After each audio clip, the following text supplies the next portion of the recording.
మనలాంటి మనుషుల వల్లనే. అది ఎలా అంటే, సపోజ్ ఇప్పుడు మనం చెత్తకు నిప్పు అంటిస్తాం. ఆ చెత్తలో ప్లాస్టిక్స్, టైర్స్, బ్యాగ్స్ ఇలాంటివి ఎన్నో ఉంటాయి. వాటి వల్ల వచ్చే పొగలో ఈ కార్బన్ డైఆక్సైడ్, నైట్రస్ ఆక్సైడ్ ఇలాంటివి వాయువులు ఎన్నో గాల్లో ఏర్పడతాయి. వీటిని గ్రీన్ హౌస్ వాయువులు అంటారు.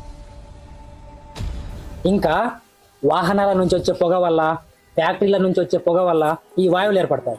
ఎగ్జాంపుల్ బైక్లు, కార్లు, బస్సులు, లారీలు. మరి వీటిని ఎలా తగ్గించాలి సార్? మెయిన్లీ అడవులలో ఉండే చెట్లను నరకకూడదు. మనం అవసరాల కోసం చాలా చెట్లను నరికేస్తుంటాం. ఈ గ్రీన్ హౌస్ వాయువులలో అధికంగా ఉండేదే కార్బన్ డైఆక్సైడ్. ఆ కార్బన్ డైఆక్సైడ్ను చెట్లు గ్రహించుకొని మనకు ఆక్సిజన్ అందిస్తాయి. అందువల్ల చెట్లను నరకకూడదు, వీలైతే మనం పెంచాలి. అందుకే అన్నారు పెద్దలు, వృక్షో రక్షతి రక్షితః. మనం చెట్లను కాపాడితే అవి మనల్ని కాపాడతాయి.